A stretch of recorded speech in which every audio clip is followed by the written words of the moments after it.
Hello everybody, my name is Jordy Pastor, and today I want to talk about a very special album. Today's episode is a very special episode, and it's going to be kind of like, you can think of this as an album review, but I'm going to be talking about Sgt. Peppers. As you can see right here, I got an old version of this. This is like a version from the early 70s of Sgt. Peppers, and this one right here is the remastered version. Sgt. Peppers is one of the classics. I think Rolling Stone magazine ranked it the #1 greatest album of all time. From the top 500 list of 500 greatest albums of all time, this was #1. Sgt. Peppers. And today, what I want to do today is talk a little bit about what my thoughts are on the remastered version versus this copy from the early 70s. And what I think about them, and I want to go track by track in the album, track by track, rating every song.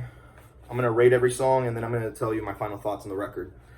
So let's start out with Sgt. Pepper's Lonely Hearts Club Band. So the title track in the album, which is the opening track, it's just a rocking song, man. It rocks. Like from the moment it begins, you can feel like the guitar chords playing hard with the drums playing like a 4 on the floor rock beat, and the lead guitar, with the crazy piercing distortion. That little guitar. Classic, man. I remember the first time I ever heard that song was from watching the movie Yellow Submarine, because whenever I was a little kid, man, my dad would watch that movie Yellow Submarine, and every time that they would show the scene in Yellow Submarine where they would play the title track for some Sgt. Pepper's, the opening song, I always thought it rocked. It just rocked my socks off, man. Great song. Like in the movie, everything starts to turn to color whenever they play Sgt. Pepper's, but in my opinion, it's one of the best songs in the album, Sgt. Peppers.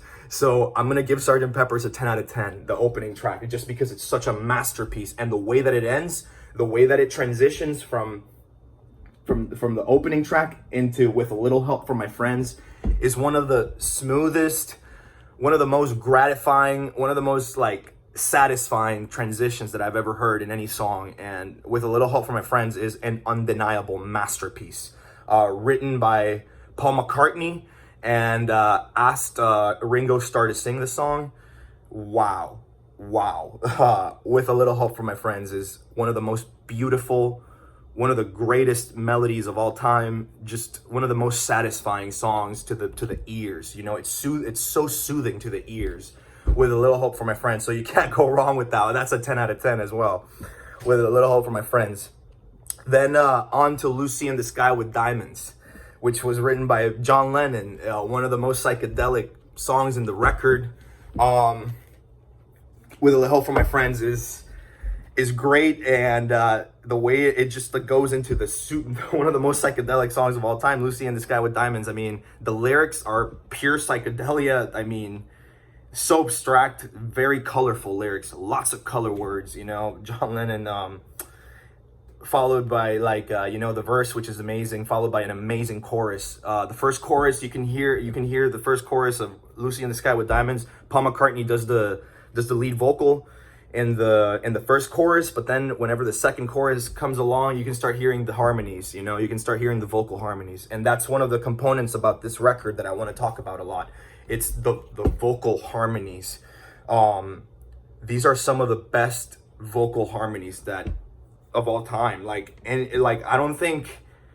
think the Beatles are the best at doing vocal harmonies. A lot of people like to talk about the Beach Boys and how the Beach Boys are great, and they are ridiculous. The Beach Boys are I feel like they take it a step further, with the vocal harmonies. But do they have the taste that the Beatles have? I don't think so. The Beatles are honestly the most tasteful harmonies of all time, honestly. Ridiculous. So yeah, Lucy in the Sky with Diamonds, a 10 out of 10, easy. Then Getting Better. Wow, by the way, what a monster. Side A of Sgt. Peppers, the first couple tracks in the record, First couple, wow, side A is a monster. This is just a beast of a rock record. Getting better, you know, right off the bat, 10 out of 10 as well, because it's just insane. Getting better is one of the best pop songs ever written. There is no doubt. I mean, Paul McCartney, like, just an overachiever. He wrote Sgt. Peppers. Paul McCartney wrote the title track. And that's just, like, insane to me. Sgt. Peppers is a McCartney record. Like, most of the songs in this record that like are like the most significant ones, like Getting Better, Sgt. Peppers, Lovely Rita, in my opinion, all these are written by Paul McCartney. And John Lennon, you know, he wrote some of the weirder ones that are excellent, like the Being for the Benefit of Mr. Kite, you know, and Lucy in the Sky with Diamonds, like super psychedelic, circus-like music. John Lennon is fantastic in this record, but Paul McCartney was just overachieving, in my opinion, you know? Revolver, that is more of a John Lennon, like, I like the John Lennon songs in Revolver, you know? And I also like the John Lennon songs in the White Album. But yeah, let's keep going. All right, so Getting Better is just a fantastic rock and roll song, followed by Fixing a Hole. The song Fixing a Hole, let me tell you guys what I know about this song. It's influenced by marijuana, by smoking marijuana. So, as we know, Paul McCartney is a huge pothead. He loves to smoke weed. And one day, he was getting super stoned, and he wrote this song about having a lot of fans, a lot of fanatics, like, standing in front of his house. Like they wouldn't leave him alone. Paul McCartney was, like, in his residency. I'm not sure where he lived at the time. And people wouldn't stop bothering him. They would just stand outside his home, you know, and yelling shit, trying to talk to him, you know. And it was a very interesting experience for Paul McCartney. That's why the chorus says, "Silly people standing there, they disagree and never win. Why don't they get past my door?" Like something like that, you know. That's what the chorus says. So it's referring to that. Then She's Leaving Home. Wow. She's Leaving Home is... First time I ever heard this song, I didn't love it that much. I didn't love She's Leaving Home that much. But man, the more I listen to this album and the more I've, like, matured as somebody who enjoys good songwriting and stuff, I've come to realize that She's Leaving Home is an absolute... just an amazing, like, ballad. Like, just an absolute masterpiece of a ballad. By the way, Fixing a Hole, which is a great song. I forgot to rate that one. I'm going to give Fixing a Hole an 8 out of 10. Because it's a great song, but it's like one of the weaker tracks in the record, but still an excellent and absolutely amazing. 8 out of 10 is an amazing rating. Let's be clear about that. She's Leaving Home, I would give a 9 out of 10. Just because it's one of the slower songs in the record, but the depth to it is amazing. And the chorus of She's Leaving Home has this, like, call and response kind of sentiment going behind between Paul McCartney and John Lennon. There's a lot of back and forth call and response, and that part is just a beautiful moment in She's Leaving Home. And then the last song in side A is Being for the Benefit of Mr. Kite. Okay, this song is just crazy. It's insane. John Lennon clearly, you know, took a lot of LSD, probably, you know, and wrote this song because it's a circus song, and based on what I know, it was influenced by a poster for like a circus event. There was like a circus show going on, and John Lennon saw the poster that said "Being for the benefit of Mr. Kite," and it was influenced by a poster. Being for the Benefit of Mr. Kite, I'm gonna rate that song 9.5 out of 10. It's insane. It's really weird. It's definitely not a pop song. It's more of a psychedelic song. The kind of song that you probably wanna, you know, enjoy some substances before you're listening to that one, you know? All right. On to side B of the monster that is Sgt. Pepper's Lonely Hearts Club Band. Okay, so side 2 opens up with George Harrison song called Within You, Without You. I'm going to try to show you guys if you guys can see that. But yeah, side 2 right there, Within You, Without You. The first track written by George Harrison, you know, gotta love that. I love the how different. I love the Indian sound. I love the influences of like the Middle Eastern like scales, you know, and like some of the sounds that can be achieved. And George Harrison was heavily influenced by the Indian scale and like Middle Eastern culture in the music and the way that it sounds. You know, a lot of the scales utilized are very like different from the commonly used Western scales. You know, and I know that George Harrison played the sitar as well. You know, he learned by one of the best sitar players. I can't remember his name right now, but I know that he's a famous guy who's like one of the most famous sitar players. George Harrison like learned personally from him. So Within You Without You is just such an interesting experimental song. It's great, you know. It's not one of my favorites in the album, and it's not one of the most. I wouldn't say it's one of the most memorable ones, but damn, it's an amazing song, and it gives the album a color that otherwise it wouldn't have. I'm gonna give Within You Without You a 9 out of 10, just because wow. By the way, in Within You Without You, you can hear like an instrument that goes like like a percussive instrument. Okay, based on what my friend told me, a friend that plays drums, that's Ringo Starr playing with his feet. Like he's playing like a percussive instrument with his feet. We were talking, na na na. You know, you can hear that great little detail that I've noticed. When I'm 64, wow. I mean, this is a great song. I mean, as you guys can see, I'm a sucker for Paul McCartney in this record, because Paul McCartney wrote the When I'm 64 song. And damn, this is just a beautiful song, man. Like whenever I hear When I'm 64, it makes me think of World War II. It gives me like a feeling that no other like song in this record gives me. It sounds like old music. Like it sounds like really old music. When I'm 64, something that that our great grandparents were listening to, you know, our grandfathers, you know, like in the 40s. It's like 40s music, essentially what it is. So When I'm 64, I'm going to give When I'm 64 a 9 out of 10. Just because it's an amazingly beautiful song, you know. Great song. It's kind of poppy too. Lovely Rita. This, to me, Lovely Rita is one of my favorite bass songs of all time. Like the bass playing in Lovely Rita is insane. Paul McCartney wrote this song, Lovely Rita. If I'm being fully honest, I'm not exactly sure what the song is about, but it's just amazing. Like there's a part where Paul McCartney does like a vocal solo, like towards the middle or the end of it, that is just amazing. And there's a great piano solo played by George Martin played the piano, and I know that they sped up that solo for the song. They had George Martin played it, he soloed, and then they sped that up and they put that in Lovely Rita. That's the piano solo that you hear in the song. I'm gonna give Lovely Rita a 10 out of 10. It's one of my favorite tracks in the record, personally, and I know it's one of the most obscure songs, so not a lot of people are going to share that same opinion, but that's what I think. Good Morning. Amazing song. Love the attitude.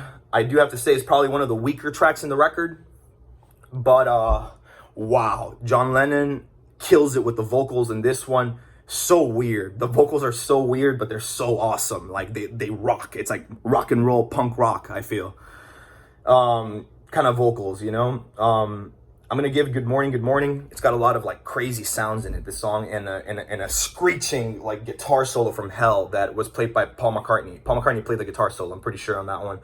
I'm gonna give Good Morning an 8.5 out of 10, because it's an amazing song, you know. Nothing to do to save his life, call his wife in.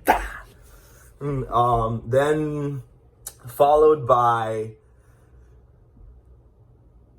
Sgt. Pepper's Lonely Hearts Club Band, the Reprise. Okay, the Reprise of Sgt. Pepper's Lonely Hearts Club Band has a very like, I'm not sure if it's like the drums in the beginning, you know, that like pop beat, like do da do da do da do da do da do da do da.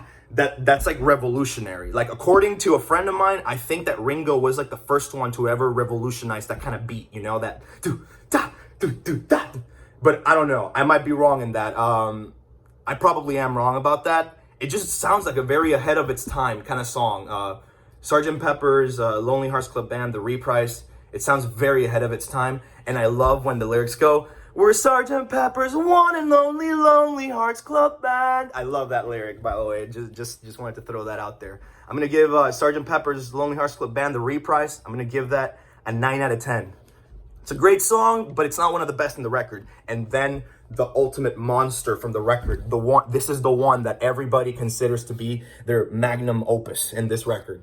A Day in the Life, a song written by John Lennon and Paul McCartney. John Lennon wrote the verse, the main part of the song, I would say.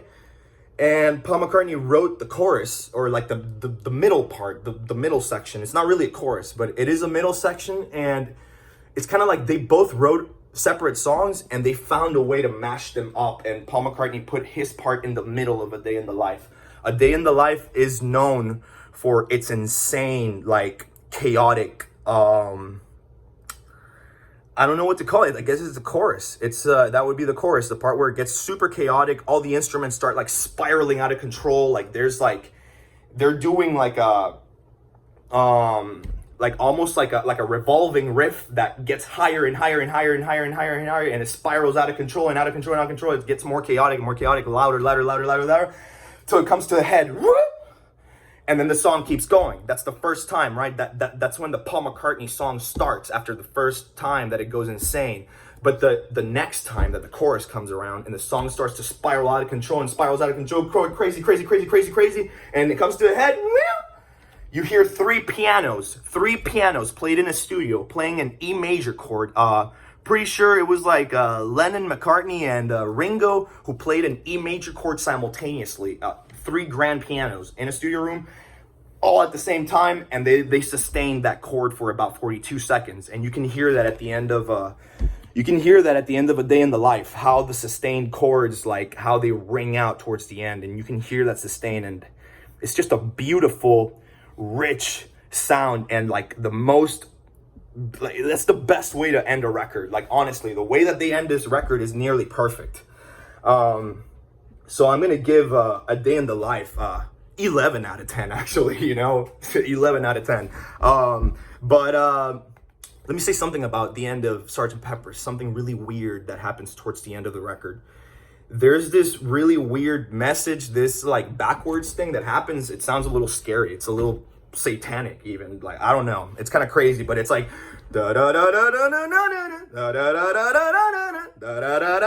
it's like it repeats that in the end. I don't know what the fuck that is, but supposedly if you own the record, one of the original copies or something of the record, it'll keep playing that forever. It'll like you'll put the vinyl on, and it'll just keep repeating that over and over again. That crazy shit, man. So I don't know, man. The other day I was listening to Sgt. Pepper's, got to the end and got a little freaked out about that, you know. But it's all good. So now, what do I think about the comparisons between the remastered version and the older version? Well, let me tell you guys right off the bat, I'm a sucker for old sounding records. I'm a sucker for high mid-range. I like a high mid-range, you know. I like a flat EQ. So I usually like older records just because they sound warmer in that regard, and the guitars are usually louder. Because newer records, remasters, they usually scoop the mids. They got to scoop the mids to make the bass sound higher, you know. They want to increase the sound of the low end. So whenever you do that, it comes at the cost of guitars. Like, the guitar volume goes down, the vocal volume goes slightly down, you know, to get a higher bass. So that's why they scoop the mids. So I'm not a fan of the remasters as much. But still, it's a great sounding record, and there are little details in the music that you will be able to notice from listening to the remaster. But if you listen to an older version at full volume with a good speaker, you will be able to notice like smaller details, like the little intricacies in the record, the little things in the production that happen. You will be able to notice a little bit more significantly just because the mid-range is a little higher. So the electric guitars will be higher in volume. The vocals will usually be higher in volume just because those frequencies lie in the mid-range. So I like the older one way better than the remasters. That's my opinion. But I would like to know what y'all's opinion is. So please leave a comment below. Thank you so much for watching. Subscribe, like the video, and stay tuned for the next one. Thank you so much, y'all. You guys have a great day. Goodbye.